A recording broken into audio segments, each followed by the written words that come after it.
Welcome to the Pinch to Zoom podcast, the show where we zoom in on the latest tech news, products, and trends. I'm Stetson. I'm Gabe. And in this episode, we're doing the best Black Friday deals of 2020, as well as some tips and purchase advice as you're hunting for the best tech deals out there. But first, quick news. So Gabe, roll that intro.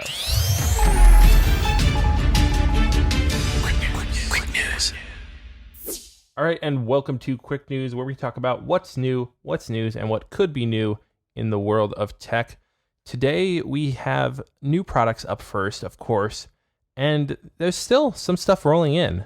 It's surprising, but Yeah, there it's are amazing. some new products. We had a flurry, I feel like almost a blizzard, a snowstorm, torrential downpour of tech products in Techtober, Technovember, Techtember, and now Everything. It's Just starting add to turn tech on the front of every month, pretty much at this point. It's turning into a little bit more of a drizzle, so products are still trickling down, but not as many as before. Gabe, what do we have new this week, or the past 2 weeks? Kind of a mix of everything. So first off, the one that I'm the most excited about and is really big for videographers and really any people who are recording audio, which more and more is everyone is recording audio, because audio is so important when you're doing videos or anything like that, live streaming. And the new thing that we saw is the Zoom F2 and F2 BT, which great names that totally let you know what they are. Basically, these are new ultra-compact field recorders from the company Zoom, which makes the popular H4n and other audio interfaces and stuff like that. Now, the hallmark feature of these products is the 32-bit float recording, which I think we've talked about on past episodes, right? I think we've discussed it, but could you do a quick recap? Like, why is 32-bit float so important, and why is it a hallmark feature of this recorder? Yeah, basically what 32-bit float recording is promising and delivers is the ability to never have to adjust your gain and never worry about peaking, which I'm constantly worrying about right now. You know, I'm always thinking of peaking this microphone to show you how bad it sounds, but except for I don't want to have to deal with that in post. And if I had this new Zoom recorder, I would never have to deal with it, because 32-bit float basically has so much range in the way, because 32 bits, if you don't know, 32-bit compared to 16-bit is exponentially bigger. Even though it just seems like, oh, that doubled, it's because you're squaring the numbers for the number of bits, it's off the charts. And because audio has far less information than video or photography, when you're doing audio with 32-bit, yeah, you can just capture everything. Literally. Yeah, it just records, you edit it in post. It's kind of like recording raw video files. You get editing flexibility, but when you're recording... But it's even more. Like raw video, you still have a peak on how much dynamic range you get. This is like if you had the dynamic range of the human eye in a video camera. It's incredible. You basically don't set your levels. It just records everything. You fix it in post. Yeah. And yeah, these lav mics from Zoom look incredible, because what are they starting at? Yeah, they're starting at $150 for the standard model, and that comes with a lav mic, so it's a little compact recorder that you clip on your subject or yourself to record audio, and you can put in up to, I think, a 512 gigabyte micro SD card, so sky's the limit.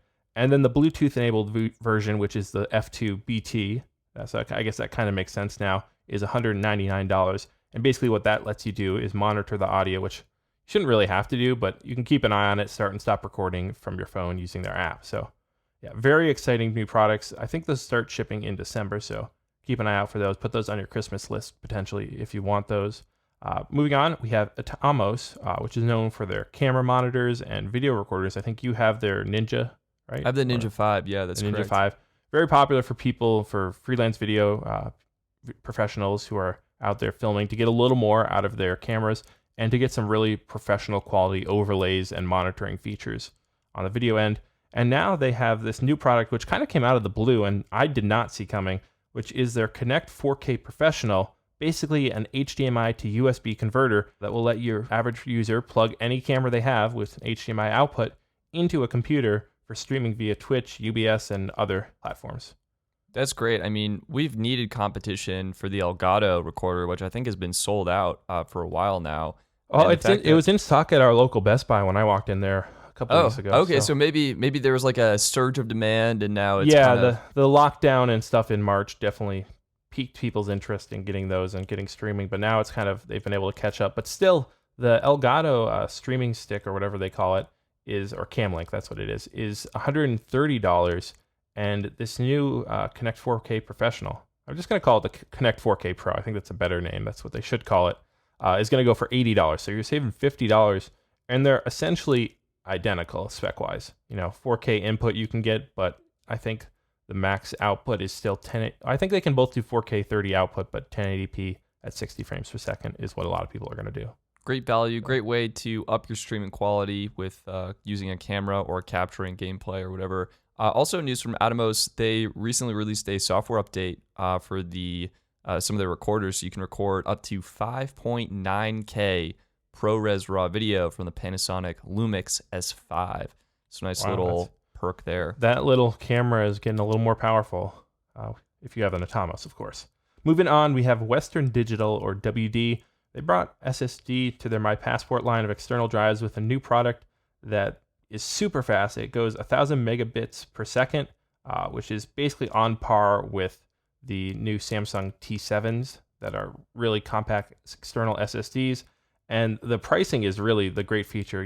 Western Digital isn't, maybe as great of a product name and doesn't seem as professional and cool as Lacey or G-Tech, but they're the same. Literally, Western Digital owns SanDisk and G-Tech. So you're getting the same drives in all the different products.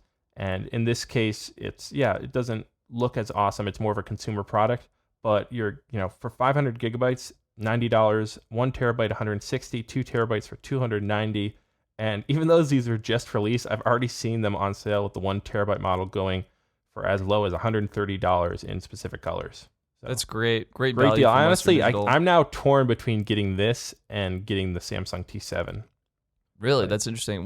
Because would it come down to price? I mean, I feel like SSDs are so similar. It's just price would be the main thing because they're both very similar. Read and write speeds are right around 1,000 megabits per second. So I'd probably end up, or megabytes per second, sorry. I'd probably end up going with, I guess the size, the Samsungs are smaller. So potentially that's easier to Velcro on the back of your computer. Yeah, sure. Potentially. I mean, portability is the key with these things. Speaking of Samsung, they actually had 2 different products they announced. One, they had budget smartphones, of course. There's Samsung. Yeah, this is the last thing they have their main out. Right, yeah. They have their main flagship smartphones, but they just keep announcing more budget smartphones. Why should people care about these at all? Yeah, so honestly, you probably shouldn't unless you live in Europe. They're just budget entry-level phones coming to the Europe market.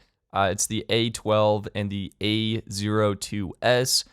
Basically, some budget phones. 6.5-inch HD display, fingerprint reader, and it's got a 48 megapixel camera and two megapixel depth sensing cameras. Very disappointing. That's gross. But really, it's for people who live in Europe, and it kind of shows, in my opinion, just the demographic differences, like the preferences of consumers in the US versus Europe, where I feel like they're more budget conscious and focused on getting good value. So these are actually the same in India and the Asia markets. We also see a lot of budget phones targeted there. Yeah, it's really interesting. So these are launching for, the A12 is going for 179 euros or around $212 starting price, and the A02S starting at 150 euros. I'll just say don't get the A02S. It's not a good value. But it's interesting to me that Samsung's actually announcing these today, but they're going to be available in early 2021 with the Galaxy A12 launching in January and the A02S launching in February. Kind of interesting. I think they're kind of announcing them now so that no news or whatever comes out when they actually launch their flagship line of devices, the Galaxy S21 in February of 2021. Yeah, okay. We spent far too long talking about those than we should have. It might be good for some people in Europe, but really, Samsung, come on. Let's step it up a little bit. Yeah, it'd be better to get a used flagship phone at that price. Especially it just seems like some of the things like the macro cameras and micro USB. Oh, that's insane. What are they doing? Bad. Those products don't even deserve to exist. Let's talk about the Samsung product that I'm actually kind of excited about. The Samsung M5 and M7 smart monitors, which boiling it down to like the simplest marketing thing is essentially it's like a TV and a computer monitor had a baby together. And Whoa. that's Kind what of you're neat. getting. What? Yeah, so Well, what are we hopefully- getting? Are you into that? Is that what you're into? I'm not into that. Okay, Thank good. you for offering. You kind of seemed a little into it, and I was a little worried. But yeah, this is the basically you got a 27 and a 32-inch varieties of this, and it has the USB-C like a computer monitor, so you can plug in your computer, you get power over USB-C. But like a smart TV, it also has Wi-Fi, so you can connect to Wi-Fi, and then has a Samsung Smart TV, which operating system. I think it runs like Tizen or whatever. Tizen, Samsung's Tizen. Yeah, I'm seeing it's like called Samsung's Smart Hub. Yeah, so it works with AirPlay, Bluetooth, and you can even use Samsung's DeX to actually like run basically a computer off of your Samsung mobile device. It's really, I think this is an interesting, proposition or product to launch. Potentially see, what's out there for smaller TVs in the U.S. market, because for so long the U.S. market has really been dominated by like 48 inches being the smallest TVs available. It's true. Talking about Europe previously, like Europe, their most popular TV size I think is like 38 possibly or something. So this gives Samsung an outlet for those smaller TV panels. The Samsung M5 is their 1080p version, and you get a 27-inch one at $230 and a 32-inch at $280. The M7 is their 4K Ultra HD version, and that goes for $400.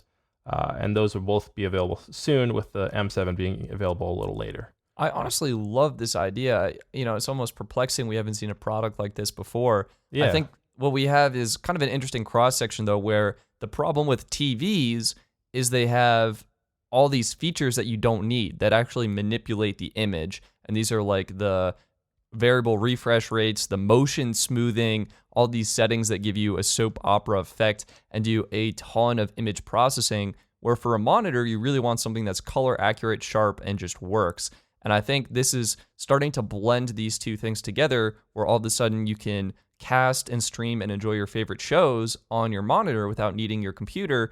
And you can also use it just as a regular monitor with that color accuracy. So yeah, I'm really thinking for me, if I ever got these, this would be great. Well, or for other people to like mount above your desk, like on the wall somewhere in your office, so you could use it as a second monitor potentially to, for do computer work, maybe put a video up there and stuff. But also if you want to, watch a TV show or, cast your phone AirPlay up to there, boom, you just quickly it's an entertainment center all of a sudden. I love that. It could be great for smaller setups or smaller spaces too. Like maybe your desk is in your room and all of a sudden 32 inches definitely, that feels like you didn't need a smaller area. You could basically be relaxing on your bed and casting to your monitor as opposed to having to be hunched over at your desk to enjoy your favorite shows. Or even just using it off your it is a smart TV, so it comes with a full remote, comes with the smart TV operating system, basically like a Roku TV. Has Hulu and everything on board. You can browse that, watch whatever you want. So really interesting product. We'll have to see what the reviews are once it actually gets into people's hands. Last thing we had was kind of in your... Yeah, this is actually, speaking of TV, yeah. T-Mobile launched their TVision Live. It's basically like a cable subscription, but you can bundle it in with their phone service. Honestly, I'm not intrigued by this product. I don't think it's a good product. It's like Spectrum offering cell phone plans, kind of. Yeah, well, they do actually. I mean, we have Spectrum Mobile, so it's just backwards that T-Mobile is going into this cable subscription industry, which has been dying and not a good place to be, in my opinion. But if you're interested, you can take a peek. It's reasonably affordable, and I think you pay per channel, so you can get a bundle that has the channels you need, and you can be all set. Let's move on to some news. And we actually had some pretty big news from Apple this week, where they cut App Store rates for developers making under $1 million on their apps from 30% to 15%. And I believe this is actually a direct result of the Epic Games versus Apple debacle. Well, I think it's a direct result, but it's also a direct escalation, I think this is Apple like messing the waters, starting a war between small developers and big developers. Because I read somewhere that like 98% of developers on Apple Store earn less than $1 million. So interesting. That's a lot of developers out there. However, I So think that's a pretty substantial impact. it's a substantial amount, but then you look at how much money, right? What amount of developers generate what amount of money, and it's Sure. like 90% of the revenue is generated by like the 1% of apps or developers developers doing over $1 million a year. Exactly. So this is really kind of backwards the way Apple is doing it. Usually you discount your most loyal customers or your most loyal users or whatever, right? But Apple instead is going, oh no, we'll give discounts to these, which is good, giving a discount or not discount, but giving, cutting the Basically, rates. letting app developers earn more money. Yeah. I don't know. I don't think it's backwards at all. This makes a lot of sense to me where Apple is like, all right, if you've scaled the company, you probably don't need as much money. Like you're already making millions and millions of dollars. This helps Apple where they can keep their share of the profit so their bottom line doesn't drop significantly. They don't lose a massive revenue stream for them. And it allows them to really help out these smaller indie developers where all of a sudden like they're making more money per download, per in-app purchase and things like that. And I think this really helps the smaller indie dev community as a whole. I mean, I don't know. I think that's the Apple propaganda line that they'd be selling. I think this really is detrimental to the whole app developer community because it's going to pit them against each other, right? Because the big developer is going to say, that's what we want. Come on, give that to us. That's not fair that you're giving it to them. But the small developers are going to say, hey, we need this. Stop criticizing it, right? And It's like they really are, they should just discount their rates for the big developers too, because essentially what they're doing is they lock you in once you're a big developer that you have nowhere else to go. Like, where would Fortnite go? There's literally no place they can go. Right now, they're just taking a stand based on their moral principles. So Apple knows once you're a big developer, you don't have any other market to turn to. And so they can just charge you whatever they want. They could do 50%. People would still have to sell apps on their store. Like, I mean, maybe that's a testament to how good of a store it is, but I feel like there has to be a certain point where they have too much of a monopoly on something, right? I don't know. I feel like 30% has been standard from both Apple and Google, and my understanding is Apple is the first one here to cut their rates to just 15% for those smaller developers. And if you're making over $1 million by getting access to Apple's platform and Apple's customers, and considering they haven't increased the rates, they just kept it the same. Like, I'm more of a mindset that this is a more reasonable action. And, if you're a bigger developer, like clearly you're able to leverage the audience in a lucrative way to make a lot of money from your product. So yeah, I don't know. I mean, I see both sides, I guess. It definitely, at least it's a move in the right direction. I guess the way I see it, though, also potentially is Apple is trying to gain even more market share by saying, oh, we can entice developers to come to our platform because they know when they start out, at least they'll be getting 15% versus Google's. And because most developers never end up making it into the big threshold, they don't have to ever worry. So interesting news, definitely, for sure. Could be true. Another news, Amazon is now partnering with the U.S. government to help stop counterfeit goods being sold on the Amazon website. This has actually been a pretty huge problem. I know when I've gone to look at reviews for popular items like Bose noise-canceling headphones and other items, some of the reviewers are saying like, hey, these are actually fake. And they'll have pictures showing the real item versus the counterfeit item. And so what Amazon is doing is they are teaming up with the National Intellectual Property Rights Coordination Center, abbreviated IPR Center, to help try and help prevent these counterfeit goods at customs and border protection. And this is actually a complement to what Amazon started earlier in the year, which was a dedicated group to try and lock down on counterfeit products. So they announced their counterfeit crimes unit is what they're calling it.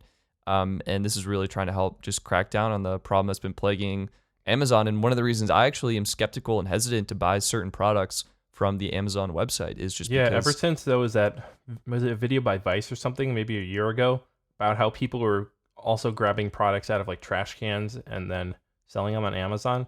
I've been a lot more hesitant to buy stuff on Amazon other than like Amazon devices and stuff like that. Yeah, or I think if it says fulfilled by Amazon, that usually means it has a really good return policy. So if like you don't, like if it's fake or whatever, but fulfilled by Amazon could technically be that it's just some third-party shipper grabbing something or taking something that could be, counterfeit. I'm just saying it's a better return. Like True, it's that is easier true, to right? It's a return. lot easier to return. That's what you want. You can bring it into a Whole Foods or a Kohl's. So crazy. Yeah. It is a big problem. All right, next we have news from a bigger giant, the Google giant. Well, actually, no, smaller giant. Right now, Oh yeah, stock good market call. value, Amazon is bigger technically. Okay, good This call. The smaller correction. big giant, Yep. the big small giant. Stadia is coming to iOS as a web app. I think we saw this coming because who was first to do this? Was it? I think it was Amazon with Luna. actually. Oh, sorry, my Google Assistant went off. I think it was Amazon with Luna, as Gabe mentioned. They were like, all right, we can bypass the App Store restrictions by making a progressive web app experience on iOS. And so Google's like, hey, that's a good idea. Unclear if they were working on it before, but they are bringing Stadia. Yeah, do you really think Google hadn't thought about that before? I have no idea. The timing of the announcements makes it seem like It seems like it, but I feel Amazon like they must have been working on it. There's no way Google was like, oh my gosh, we never thought about that. We have thousands of developers let's here. whip it together. Yeah. And I think in additional news, they are launching their join a session where you can like quick resume based on someone else's gameplay. Awesome. That's coming up pretty soon. And Yeah, because we saw those discount bundles where they're basically, you either were able to buy, there was one offer was buying Cyberpunk. If you pre-order it, you'd get Google Stadia included with the price. Or if you signed up for YouTube Premium or had YouTube Premium, you could claim Google Stadia kit for free. So there's been a huge surge in interest in Google Stadia. Now, it'd be great if YouTube could capitalize on that or Google could capitalize on that and deliver some of the great features they promised. Absolutely. And the other big news is typically the free game on Stadia was Destiny 2, but you were required to have the Pro subscription to get access to that free game. Now that is no longer the case. It will be a truly free-to-play game, even without the Pro subscription. Wow, that is awesome news to hear. So get Stadia, get playing. We've been on this horse for a long time of not being gamers, but liking Stadia because it's a cheap way into the gaming world. And I think there now is like kind of actually some interest in it once they start giving it away for free. Yeah, it's hard to say no to free. Yeah. We also had some other Google news, right? Yeah, we did. So this was actually Google Pay. They're starting to take on Venmo with some, I guess, is peer-to-peer transactions. I think you're the one who added this note. Yeah, so basically they're just rolling out more options, more things and features in the new Google Play app. And they're calling, I think on Android, it's Google Play Messages or something like that. It's really weird. But basically, yeah, they're trying to offer peer-to-peer payments like Venmo or Cash App. And then they're also trying to do some stuff like Mint Mobile, right? And or not Mint Mobile, Mint Finance. Yeah, Mint by and Intuit. What Clarity and Truebill, and there's some other ones out there. And Power. That are basically those apps that you plug all your bank's info into and your credit cards, and it monitors that. Now Google is also saying, hey, we're your friendly Google. We don't mind your data for ads and stuff. Plug in all your credit card and bank info, and we'll send you coupons on stuff you can save money on and things like that. And it's definitely Google is great at leveraging data and giving you useful returns, but this seems like the least return for a ton of data. Basically, like this gives Google, when you think about it, the ability to sell an ad to someone, right? To sell, say, Pellicase. They can sell Pellicase an ad, and they can look through your finances and say, oh, look, they clicked on your ad at this time, and then they bought it here. Like they've just closed the advertising loop. They've won the game. Are they showing you your transaction history as well? Is that what they're doing? They'd get your bank info and your credit card info when you log in and use it as a like account money managing finance app. Yeah. And then also they say they aren't currently using it for ad data or something like that, but that could easily change in a new TOS update down the road. And also technically they maybe are just using it for internal purposes or, Could who be. knows? They also are offering banking too. So in case you wanted to bank with Google, you can kind of now do that too. Hey, I think it's true. They collect a gross amount of data, but they do offer typically a pretty good experience. But do you agree though? This does kind of seem like the least amount of experience and value for the data you're giving them. I mean, I guess considering there are other options out there. Compared to something like sign up for Gmail and you get free email and 15 gigs of storage is pretty right, good. Yeah. sure, we get to monitor all your emails, but you're getting free, or the home products where you get to set up stuff, but you get great automation and, control. So yeah, we'll see how it we'll pans see. out. Maybe they'll increase what they offer in the future. The last bit of Google news is they are now testing machine learning to auto-generate chapter markers for videos. And this would actually be super helpful for shows like this, our podcast episode on YouTube. Google could go in, the AI would say, hey, we're in the middle of the quick news section, and then in a little Which bit... is going on far too long. add a chapter marker for the next section of the video where we talk about deals. So I think this is super cool. It's a pain as a creator to manually enter the timestamps, but it really helps create a excellent viewing experience. I hope this gets polished out really well.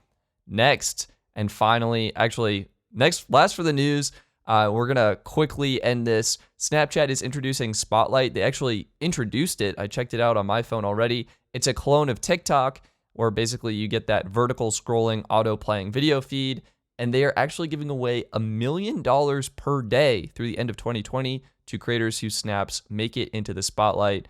This is, we're basically heading towards a singularity of social media apps. Like they're all turning into the same.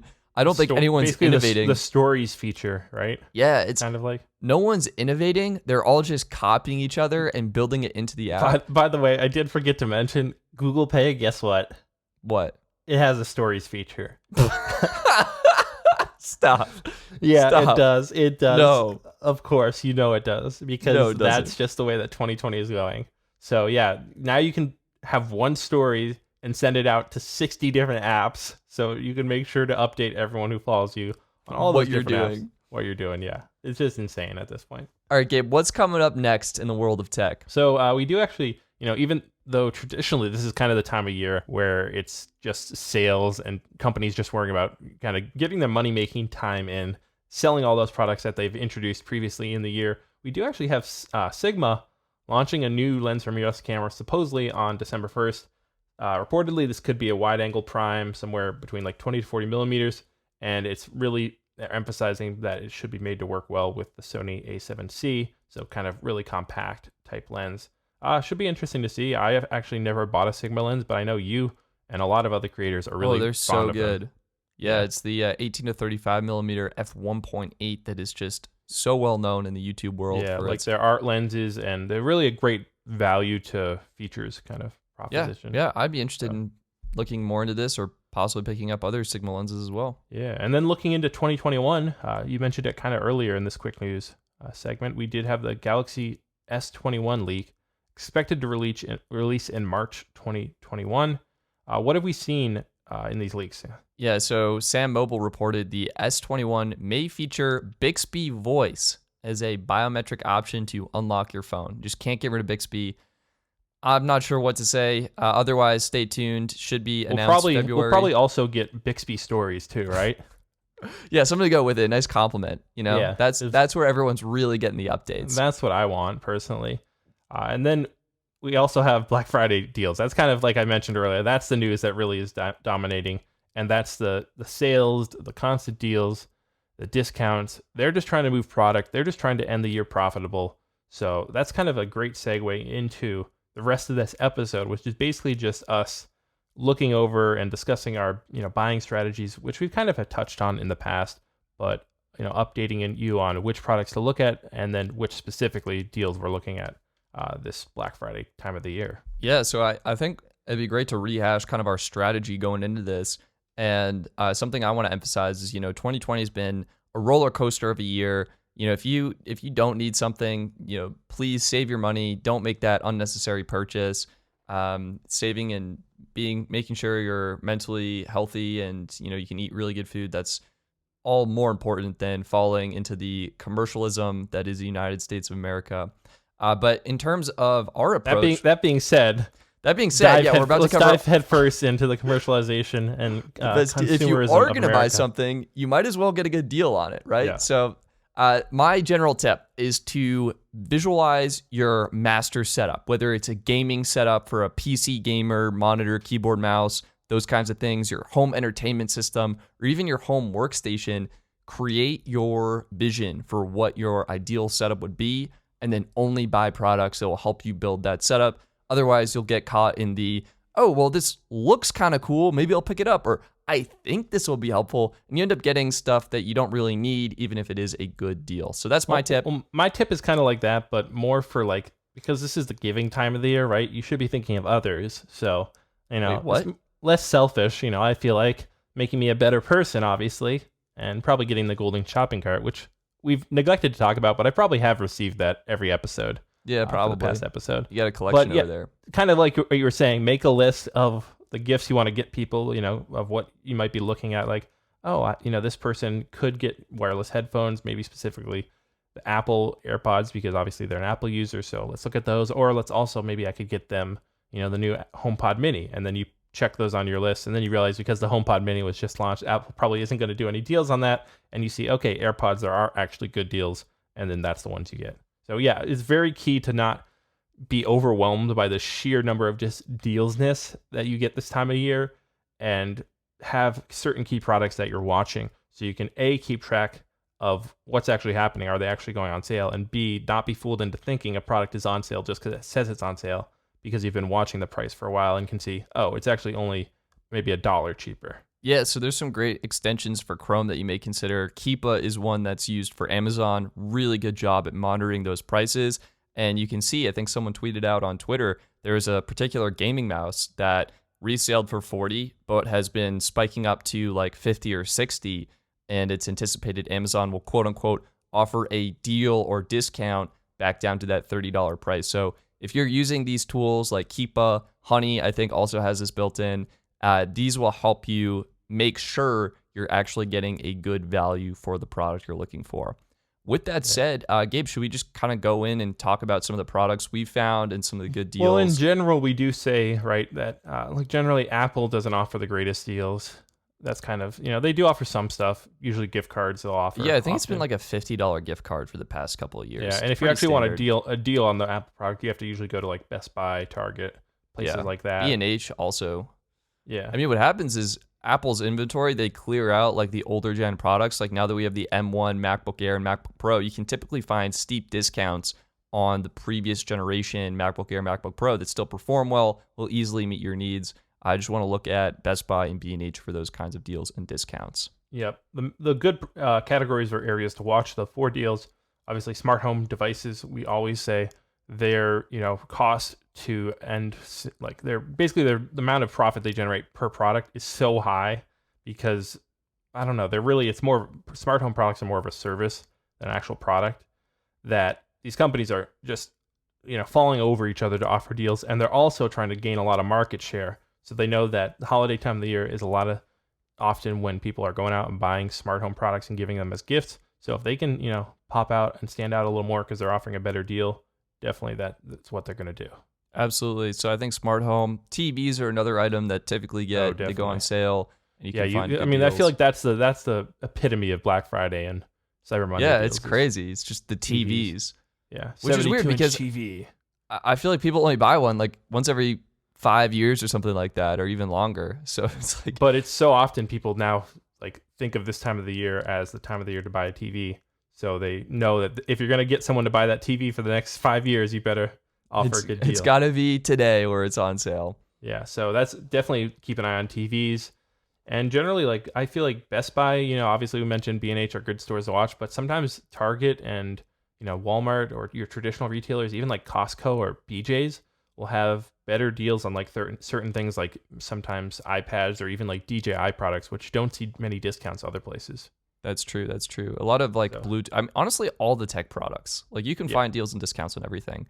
Yeah. So anyways, let's go on to some specific products. You are very cell phone focused, obviously, because that's kind of your Can I just like quickly start with that? Like let's just give people. You might have to skip ahead if you don't. Interested in cell phones. Everyone's interested. You want the new iPhone? Tell them why they should be interested in it. Well, basically, here's what happens. This time of year, all the carriers are like, "This is our time to get new customers. This is our time to switch people from AT&T to Verizon or from Verizon to T-Mobile." So they're all putting out their best deals, but they don't discount the service. They discount the phone and then rope you into a 2-year financing agreement with that phone. So you do need to be ready to sit through this for the long haul to get these deals. But typically you're seeing like you can get a free phone if you add a line to your account. If you're an existing customer, if you're switching carriers, boom, you're adding a line to your account. That's going to give you free phones with trade-ins. And this is a great way to save. You can get really good deals on the new iPhone 12 or Galaxy S20 Plus. And just go to the specific carrier website to find the deals that work best for you. The other thing I will say is if you don't want to get locked into a carrier financing agreement, you can typically find great deals. I mentioned them before, but on Swappa, they sell gently used electronics. For example, iPhone 11 Pro going for $620. That used to be a $1,000 phone, so that's a really good deal. And you can even get the Galaxy S20 FE starting at $490 on Swappa.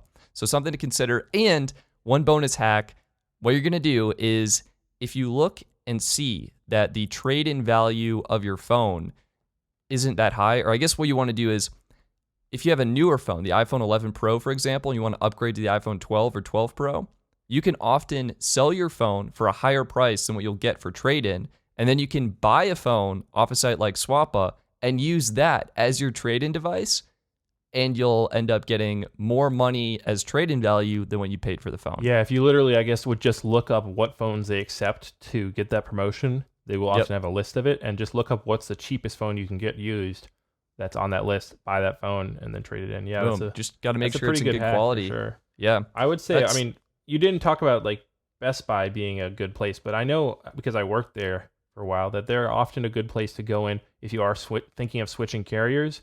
Yeah. Because they are able to sell you and get you hooked up with any of the carriers of them. That's true. And they are offering up to $900 off the iPhone 12 or 12 Pro. Wow. With a qualifying activation and trade-in. So that could be it. But again, with the Best Buy model phones, they typically will become locked to the carrier you sign up for. So yeah, so look into that. It's a longer term commitment. If you're looking for something shorter term, you can get deals on other great tech products. Gabe, what's a deal that you've been looking at? I mean, the one that I might almost just buy right now on the podcast is I'm in the Amazon home ecosystem right now, though you having the Nest Mini and like the Google products has definitely, enticed me into getting into that potentially because Google does seem like a smarter assistant for sure. But for the time being, I still think Amazon really has got the edge right now in smart home.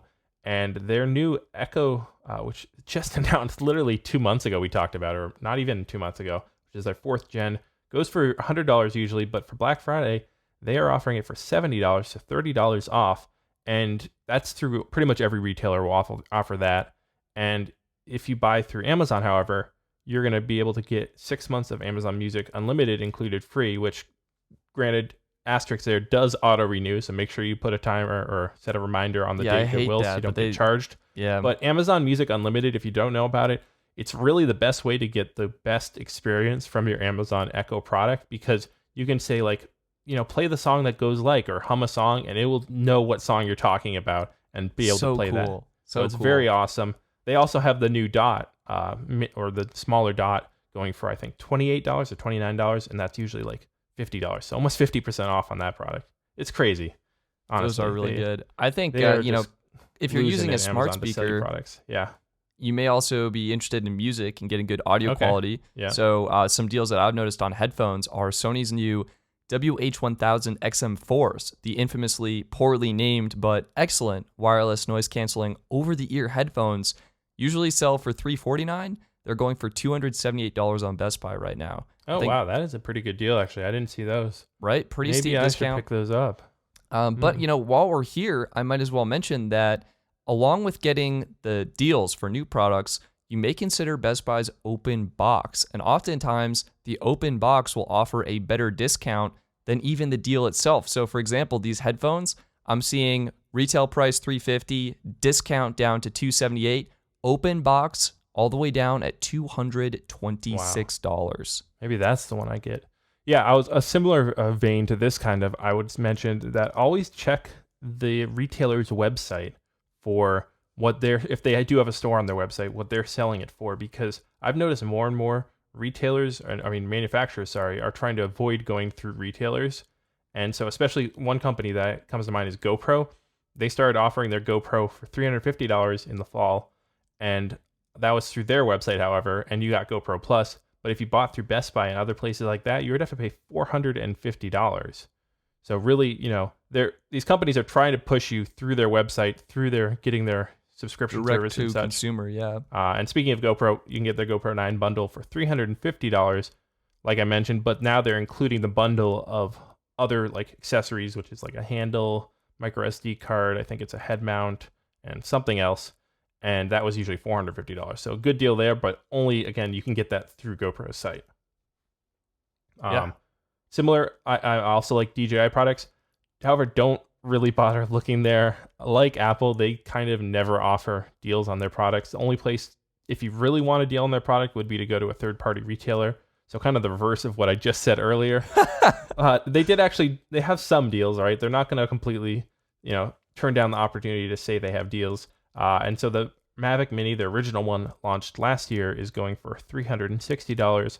Osmo Mobile 3 going for $100. However, if you scroll back to the previous episodes where we talked about the new versions of those products being launched, I mentioned that I had a feeling they weren't going to mark down the old version until Black Friday, so they could say they're offering a deal when really all they're doing is clearing out old inventory and pricing a product what it should be now that a new version is out. Yeah, and I'm actually kind of wondering about that with the Sony headphones, because I was on Sony's website once you brought that up, and they're listed on the website now for $280, which is what Best Buy and all the other retailers are selling them for.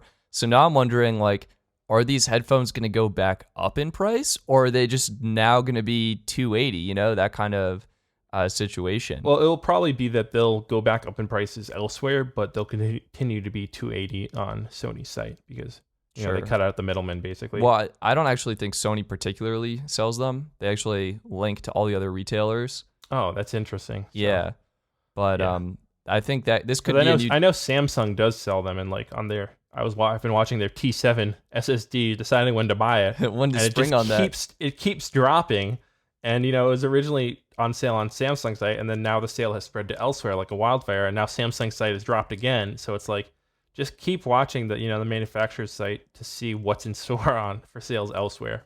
Yeah, That's pretty much it for deals for me. Oh, we did have some deals from them. Well, actually not from them, but on their products through other places. We had the Apple Watch Series 5 going for $100 off the original price, so $300 and $329 for the 40 millimeter and 44 millimeter versions, and the AirPods Pro, which they made it pretty far in our best of tech episode on the mobile devices and stuff.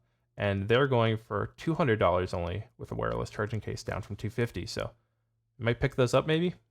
Perhaps. Definitely think about it. And I don't know if you mentioned this, but the AirPods Pro down to $200. That's what I literally just mentioned. Oh, shoot. I'm so sorry. Yeah, you do need new headphones. So I would go buy these immediately because yours apparently aren't working. I was zoning out because I was thinking about it. And the regular AirPods going for $120. Yeah, that's another great deal. Notably, we should mention they probably will be launching new AirPods in it's kind of hard to tell. Like, I feel like a lot of these products are kind of ending their life cycle, so you get them discounted now, and then the new product will be announced early 2021. But why not enjoy the product now? Get it on sale. I guess it's true now. Yeah. So I don't know. I mean, I feel like there's just a plethora of deals out there that all the news sites are. We can't cover them all. The best way really to look at deals is not in an audio format when you're listening to it. It's most likely on a website that's updating or someone's Twitter feed, right, or something like that. That's more visual format, can lay it out. You can compare prices. So we're not going to bore you anymore with any more deals. We're just going to say have a happy and safe Thanksgiving wherever you are. Hopefully you're not traveling too much. If you are getting together with people who are family for Thanksgiving, keep those gatherings small. Cases are just continuing to spike with COVID, and we want to have you around to listen to future podcast episodes and enjoy future Thanksgivings with your family. So be safe, be happy. Stetson, you can take us out. Yeah, absolutely. So thank you so much for listening to this episode of the Pinch to Zoom podcast. If you enjoyed us, please rate us on Apple Podcasts and share this episode with a friend so they know of the best Black Friday deals to take advantage of. You can follow us at Pinch to Zoom Pod on Twitter and at Pinch to Zoom Podcast on Instagram. I'm Stetson. I'm Gabe. And we look forward to talking to you in the next episode.